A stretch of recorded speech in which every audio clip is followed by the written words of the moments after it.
এটা কথা কওঁ বন্ধু, মই গম পাওঁ তই কি ক'ব বিচাৰিছ। তোৰ ভোক লাগিছে নহয় জানো?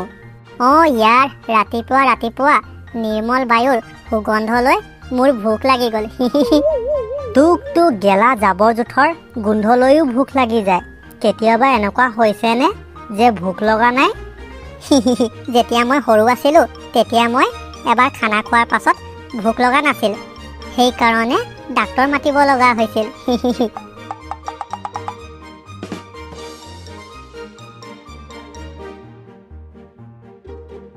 মন, খানাৰ যোগাৰ হৈ গ'ল।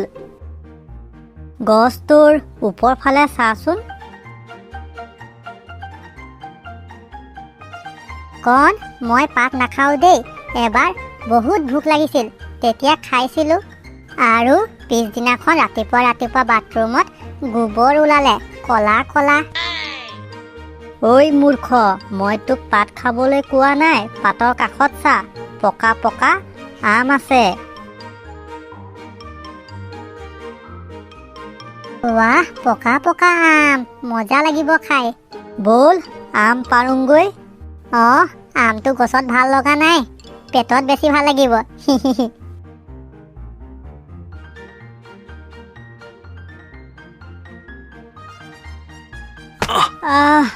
মৰিলো।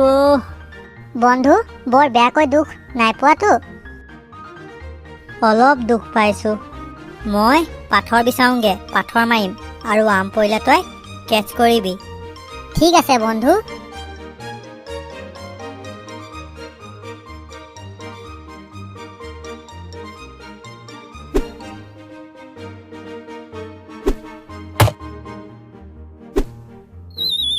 মন, তই ঠিকে আছনে? স্কুলৰ বেল বাজিলে, ব'ল বন্ধু স্কুল যাওঁ। ঐ, স্কুল সেইফালে নাই নহয়, এইফালে আছে।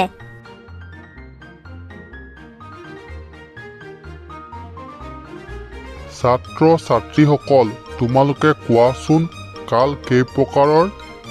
ছাৰ, কাল 3 প্ৰকাৰৰ। ভেৰি গুড, নামকেইটা কোৱাচোন?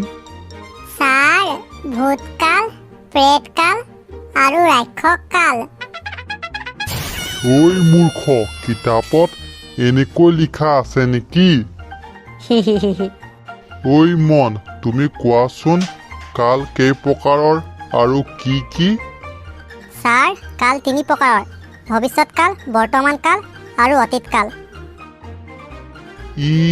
কিতাপখন সন্মুখত থৈ কৈ আছে নেকি? দ্বিতীয় প্ৰশ্ন, লিংগ কাক বোলে আৰু কেই প্ৰকাৰৰ? যিবোৰ শব্দই পুৰুষ আৰু মহিলাৰ প্ৰভেদ স্পৰ্শ কৰে তাকে লিংগ বোলে। লিংগ সাধাৰণতে 3 প্ৰকাৰৰ: পুলিংগ, স্ত্ৰীলিংগ আৰু উভয় লিংগ।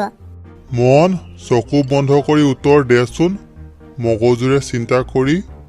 শংকৰদেৱক কোনে তুলি তালি ডাঙৰ দীঘল কৰিছিল?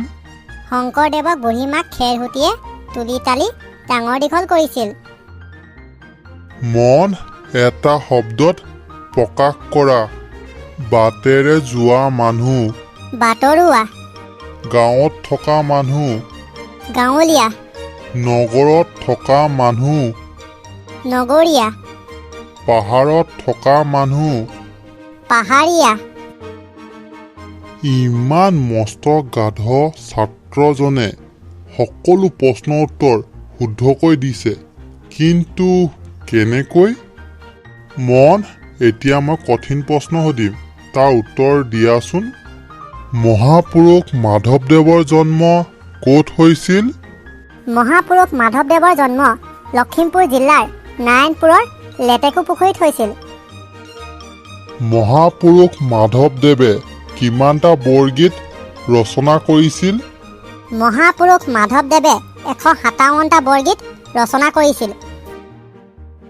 বৰগীত কাক বোলে? মহাপুৰুষ শংকৰদেৱ আৰু মাধৱদেৱৰ দ্বাৰা ৰচিত গীতসমূহক বৰগীত বোলে। চমৎকাৰ, অদ্ভুত, মিৰিকল। মন, তুমি মোৰ লগত আহা, প্ৰিন্সিপাল ছাৰৰ ওচৰত যাওঁ।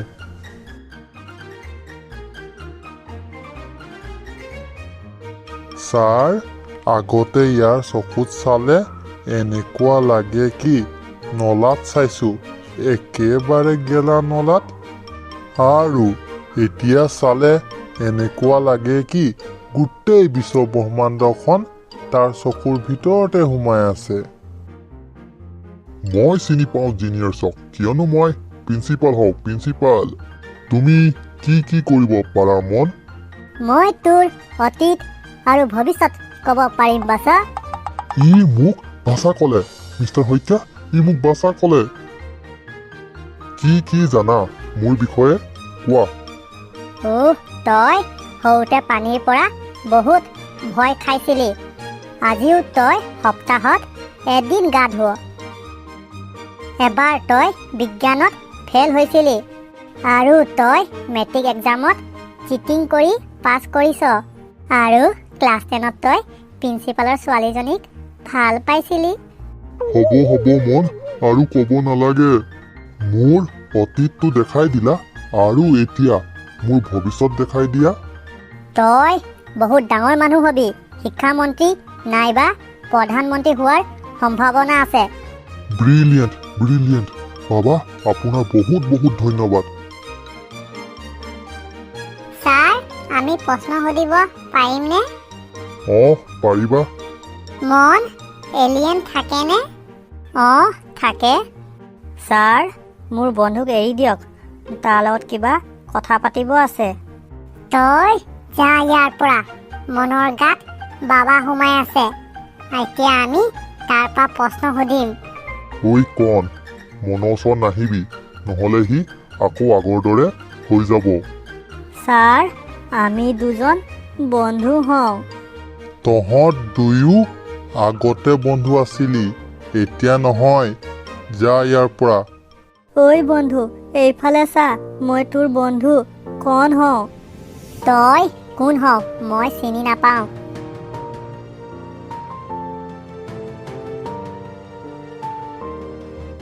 মোক ক্লাছৰ ভিতৰত ভাল লগা নাই ব'লা সকলোৱে মুকলি আকাশৰ তলত যাওঁ মই তোমালোকক পৃথিৱীৰ বিষয়ে ক'ম এই পৃথিৱীখন কেনেকৈ আৰম্ভ হ'ল ভগৱান আছেনে নাই ভূত আৰু ডাইনী সঁচাকৈ থাকেনে নাথাকে সকলো ক'ম ব'লা সকলোৱে বাহিৰত যাওঁ বাবা ব'লক মুকলি আকাশৰ তলত যাওঁ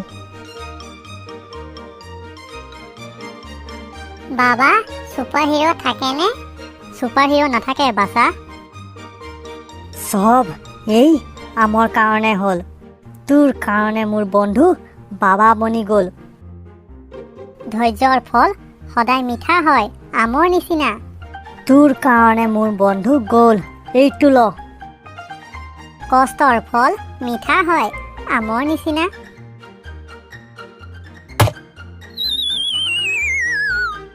মোৰ বন্ধু ক'ত আছে মোৰ বন্ধু কণ এই চব কি হৈ আছে মই একো বুজা নাই মই সকলো ক'ম প্ৰথমে তই এটা কাম কৰ